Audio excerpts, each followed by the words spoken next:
खालिस्तान, जो व्यक्ति हार्ट से शुद्ध है। खालसा शब्द का मतलब प्योर।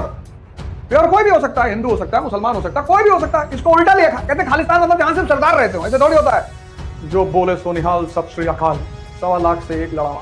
अफगानी आते थे पंजाब, हिंदू मुसलमान औरतों को उठा ले आते थे। ये सिख गुरिल्ला ये रात में 12 बजे हमला करते थे और हिंदू मुसलमान की औरतों को वापस लेकर आते थे। खौफ बन गए थे सिख अफगानिस्तान के लिए। खौफ, ये जलवा था सिखों का। किसी सरदार को कभी मत कहना 12 बजे सरदार जी, तुमको गाली पड़ती है। सिखों का इतिहास बहुत प्यारा इतिहास। एक ऐसी कौम, एक ऐसी कम्युनिटी जिसने एक नई धारा शुरू की, धर्म की। और उस धारा का जो सेंटर है वो है गुरु। वो पहले भगवान की बात नहीं करते, वो पहले भगवान की बात नहीं करते, वो पहले गुरु की बात करते हैं। कि धर्म के जो सिद्धांत है मूलभूत, वो तुम्हें अगर कोई आदमी समझा सकता है तो वो है गुरु। मतलब व्यक्ति और भगवान के बीच जो आदमी है वो है गुरु।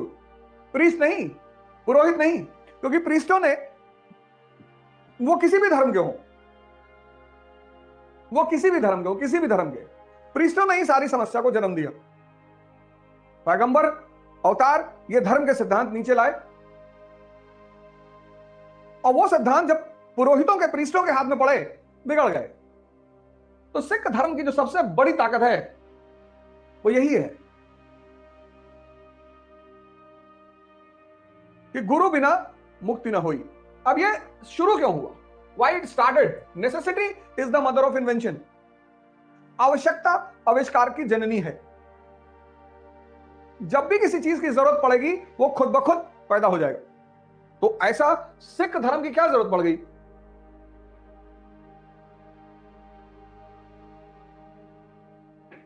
अब सवाल यह उठा कि सिख धर्म की क्या जरूरत पड़ गई? तो सिख धर्म की जो शुरुआत है वो है 1469, गुरु नानक देव जी का जन्म। यानी कौन सी century? 15th century.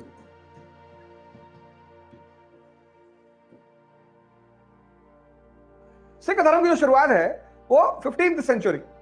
15th century में भारत की दशा, कंडीशन ऑफ इंडिया, भारत की दशा, कंडीशन ऑफ इंडिया।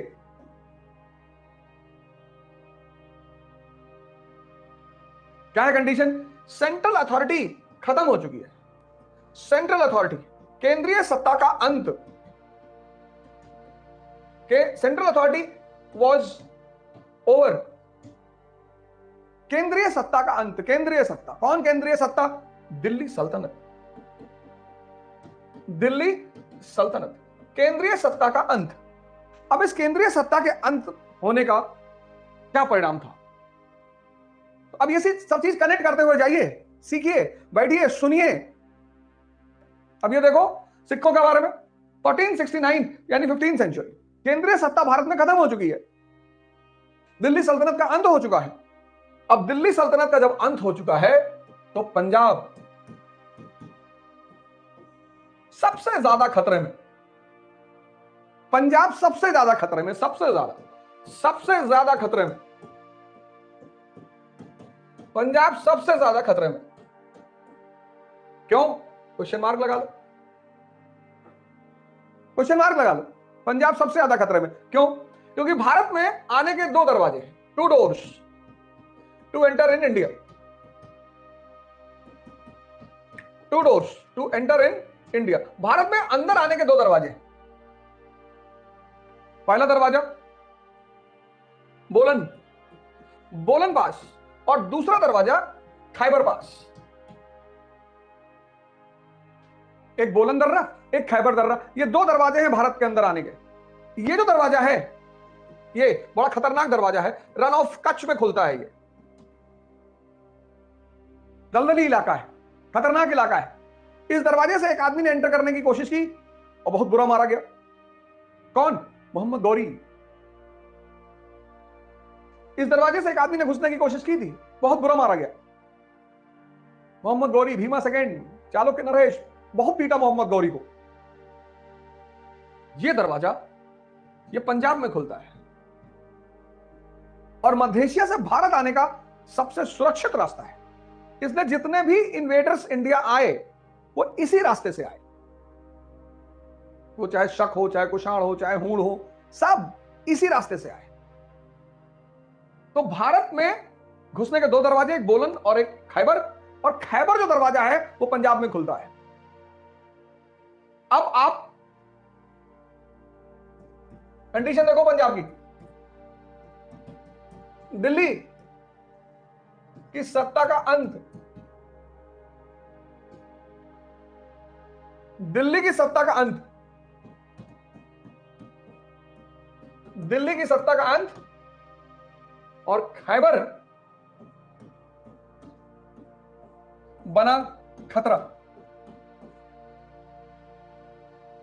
भारत सोने की चिड़िया और Punjab the land of prosperity,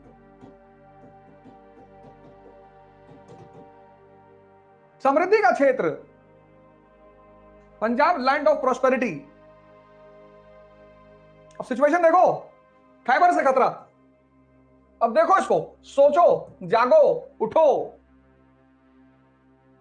यही तो मैं चाहता हूं कि तुम इस चीज को सोचो और देखो। दिल्ली की सत्ता का अंत, कौन सा ईयर? 1469 का समय चल रहा है। ये देखो,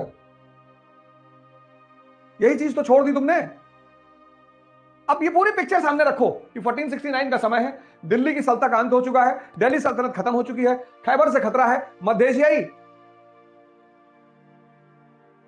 और पंजाब लैंड ऑफ प्रॉस्पेरिटी, समृद्धि का क्षेत्र है। और इस समय का पंजाब कुरीतियों का शिकार। पंजाब किसका शिकार? Social evils. आपके सर पे खतरा मंडरा रहा है और आप सामाजिक कुरीतियों के शिकार हो। ऊंच नीच, भेदभाव,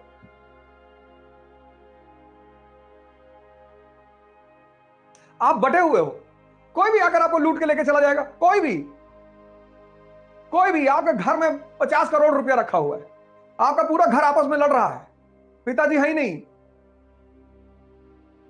और आपके घर का दरवाजा खुला हुआ है। अब तो कोई भी आके लूट लेगा ना। ये है नेसेसिटी, ये है आवश्यकता। भाई कबीर भी इसी समय रहे, पर वो धर्म नहीं बन पाया। तो कबीर थे कहां पे? बनारस में। वहां जरूरत ही नहीं। बनारस तक पहुंचते पहुंचते तो भारतीय जो आक्रांता बाहर से आता था, वो बनारस से पहुंचते पहुंचते गुटखा खाने लगता था। यही के रंग में रंग जाता था वो।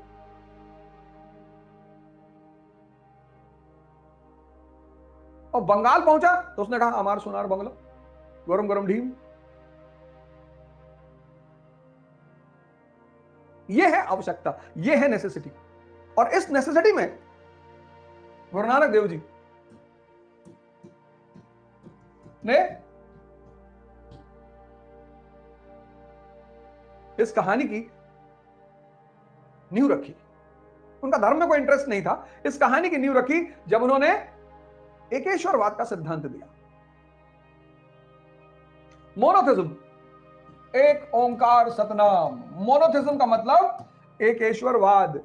हम सब एक पिता की संतान हैं। लाखों संतों ने इस बात को कहा, पर इस धरती पर किसी को समझ में नहीं आया और ना कभी आएगा।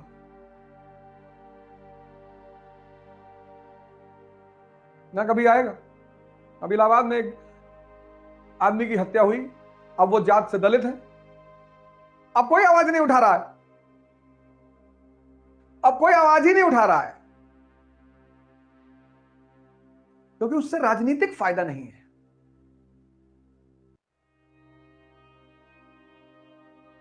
उससे कोई राजनीतिक फायदा नहीं है, उससे पोलराइजेशन नहीं होगा और उससे पोलराइजेशन को खतरा भी पैदा हो जाएगा।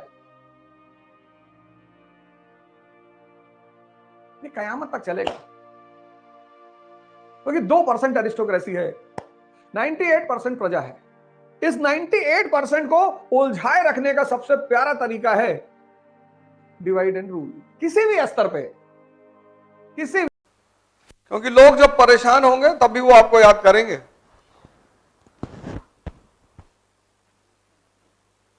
उसके पहले आपको कोई याद नहीं करेगा। लोग जब परेशान होंगे तब आपको याद करेंगे। वॉल्यूम ज्यादा तो नहीं है? ठीक। और इसी संकट का फायदा उठाया हैदर अली ने, और सबसे पहला काम इस आदमी ने किया कि ये जो इन्वेजन्स हो रहे थे, किसके, मराठा और निजाम के, उसको इस